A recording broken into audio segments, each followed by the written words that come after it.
let's meet our guest today. You got it. This is exciting. This is a great business, and we're anxious to talk to him. He's been sitting here patiently.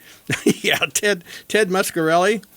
Hello, Ted. How are you, sir? Welcome to the show. He's with Muscarelli Auctions, and this is just a cool business. Now, I think your name says what you do, but make sure everyone understands. Tell us what you do. Basically, I'm an auctioneer. We handle a lot of estates, a lot of antiques, gold, silver, jewelry, guns. We do on-site sales where we come out to the home and we do things right out of the house. Also do a gallery setting where we put together catalogs, where it's offered to anybody all over the country can bid on our stuff.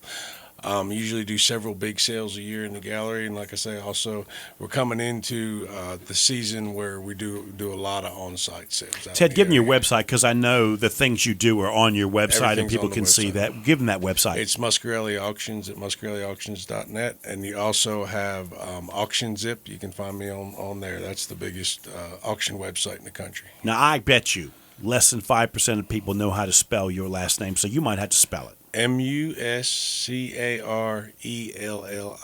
Now, I have right. Whistling Wes here with us today.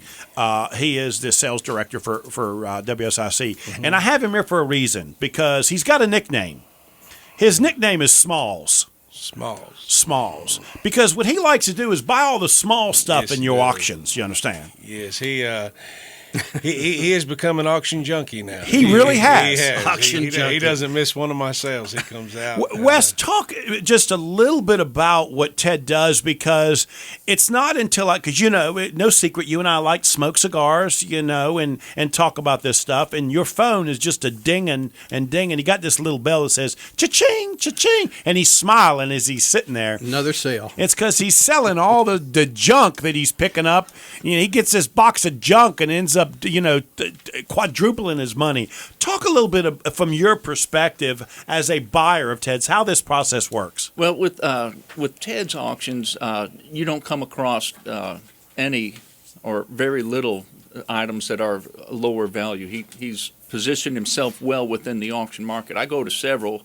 In addition, sometimes I can come away with junk, but not so much with his. He's worked himself up to the top. He's the cat's whiskers in that arena. Cat's whiskers. Isn't that nice? Comes to auctions. Cat's whiskers. Let's put that in the book. But we need to put that in the book. But it's an interesting thing, because there's an entire economy taking place in this. Ted and his team do a great work for the family. Help move some of the items that they don't want to deal with, add a profit for the family. They make some money. Folks like myself and Wilma, my wife, will come in and buy some things and resell them at a pretty good margin. We make a little bit of walking around money. So Ted, do you find that most people do what Smalls does, which is buy stuff to resell it, or are they buying it because they want it? A lot of it's a combination of the both, really. I like to have items that complete people's collections also, instead of starting people's collections. So I like to have. That's why you the cat's whiskers. Is that? So okay, Ted. So let's. I like to ask this question. So let's back up. How did you get started in this business? Because it is a specialty business for sure. Now don't go back to 1962, right. but kind of give us an idea how you got here. Actually, starting as a kid up in Pennsylvania is where I grew up, and nobody in my family did it. I just had a liking for it. Had a liking for the antiques and the secondhand market, and used to drive around. And as a kid, 8, 9, 10 years old, I would go and drive, and my mom would take me, and I'd pick through people's trash and then have a yard sale on Saturday to make extra money. So I've always been involved in the auctions. My mom would take me as a kid and drop me off at the auctions and come back and pick me up. So you weren't an auctioneer as a kid. You were on the other side, and that's how you learned about it. And a lot of it's about knowing value. Is it not? Is that not a big piece of what you do? It's the love of the product.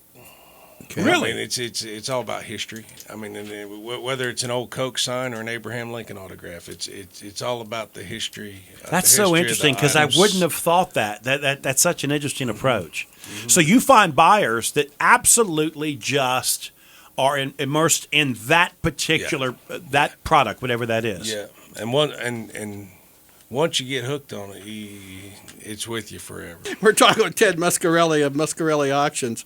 And, one thing that really intrigued me on your site was, okay, you do auctions, but, we were talking earlier about how things have changed. Yes. Well, this online thing, and what's this auction zip thing you were talking about? How does that work? Auction Zip is a site that anybody from all over the country can go on. So somebody who is in Indiana can look and see exactly what I'm selling Saturday here in Statesville, or But they still participate in a live auction. Is that what happens? So it's not like buying something like eBay online. It's No. like it's advertising what it is you're going to be selling at a live auction. Right, That's pretty cool. And they can call and they can be on the phone when the sale's going on. They can be on the phone with us, bidding live right along with the sale. Wow. They can leave absentee bids. When I do online auctions, they can bid right along with the sale. We have a catalog. I have Mr. Don Schweikert here, who does all my catalog and leads the sales for me.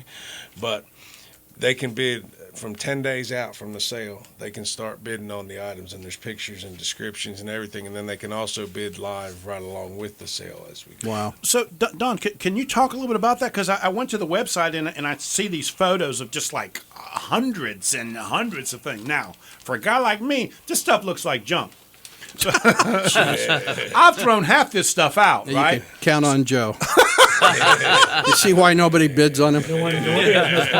But I've learned from Smalls that this stuff is very valuable stuff. Yeah. Talk about how you put that on the internet and how you discern if there, in fact, there is any value. Well, I've been in the business self-employed as a antique dealer and studied it and that kind of thing, and since I got out of college, and so people develop a love for these items, and value is determined by past sales results. We use a variety of options to determine value. We use the internet, which today is the way. Back in the old days, it was books. You used books to understand value of items. And so that's how we pretty much, and of course from experience, I know that really is where I wanted to go. values of, as does Ted and a lot of our crew. We've all been in the business. We all either have done shows or flea markets or auctions or whatever. So it's from that experience that you learn the value of items. Same for the buyer too. You know what I found interesting is with Smalls here. He's never done this before in his life, and in less than 3 or 4 months, he really has figured out that there's about 7 to 10 items that he knows if he sees what he can resell them for, and if he sees 2 of them in a box, he's buying the entire box. He can make that happen, and he also has become very skilled at doing research on the Google. And honestly, that has changed the Google. And that has changed what you guys do for a living. So it gives a lot of people a chance to participate in an industry that normally they wouldn't be able to do. Yeah. That's correct. I have my 2 little girls. They are 11 and 13. And they have their own little antique booth, and I'll take them out to sales, or they'll come to sales, that's cool. and they do their own research. Like, they'll buy it, and I won't do anything. And they go online and look and see what their stuff is worth. And Interesting. So it's kind of a neat Well, thing. for the listeners out there, where do you get your items? How would people know that you are somebody that they might want to contact? Basically, what I do is people will call. I'll go out to their homes. I'll look and see Is it a what state they have. sale? I mean, what Estate- would prompt? What would make somebody know that they want to call you? Go on my website, look and see what I'm selling. To understand the items, I give free evaluations. Well, where do you get the items? Is what I'm after. From- Well, I know a lot of them state sales. Yeah. Are there other? From- Is that the primary thing? you get them from estate sales, from individuals who you've heard the term pickers, of course. You know, to where they go out and pick stuff and they bring it to me to sell, or I go out and do a lot of my own picking. So Do you? to go out and find, yes, sir. So you'll Well, buy and- your own stuff and Yes, then, sir. and then We- do it as well? Yeah, we do. We offer several things. I can either buy out a whole estate, or we can do an estate on site, or I can pick different pieces out to sell. I mean, we're pretty easy. I mean, Give me an idea of some of. Actually, I'm looking on your website. You've got 5 auctions or 4 auctions coming up right now, correct? yes, sir. Well, actually, I have. We just signed the big one yesterday for September 30th. It's a 3-day sale: Friday, Saturday, Sunday. Wow. But to start with, we have Labor Day coming up, which is the Keener estate, which Mr. Keener was the founder of Leathercraft Furniture, and everything in it was from $2 million homes, one up in Blowing Rock, one in Hickory, and it's all top of the line merchandise, Designer. Cats, stuff. whiskers stuff. Yes, yes. And then we'll be doing one on a 3-day sale. I just went and looked at it in Olin, that the house is slam full. And then we also have another big major sale coming in Newton on October 15th with some really high-end artwork, music boxes, Tiffany and Company silver. I mean, it's a big estate. And again, they can get this information by going to your website. Give me your website one more time. Muscarelli Auctions at muscarelliauctions.com. And Muscarelli is spelled Muscarelli. Yes. Okay. Yes. Talk a little bit about how you let people know that these auctions are happening. Do you have this database of people like Smalls out there that you'll send send emails to? Yeah, I've been selling online now, I guess, for about 8 years. So I have that database that they get an email when I'm having a sale. Also, we have our regular email list that I send out to people. We do flyers. Use the I want a trade paper in Hickory. Internet's huge, and obviously on the internet, that's the biggest. Tool. I just got a piece of paper handed to me saying that they're advertisers, which you know what that means, don't you? Yeah. We're going to hijack them on We've our got show. a new sponsor. We got a new sponsor. Congratulations, And also, Ted. yeah. Congratulations, Ted. You're a new hijack sponsor on Local Biz now. Now, he's been on the show and he doesn't want to be, probably. We've only got about a minute or so. Okay. Talk a little bit to me. I'm kind of curious. The Wes, Smalls is this new person coming to your industry. Is there a lot more of that? What's happening with your industry?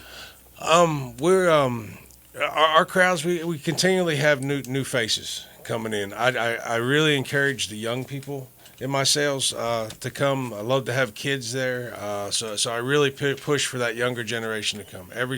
All the sales we have. Like I said, lots of new faces, lots of old faces. It's a good Right. combination. Great. So it's growing. The industry's growing. Thank you, my friend.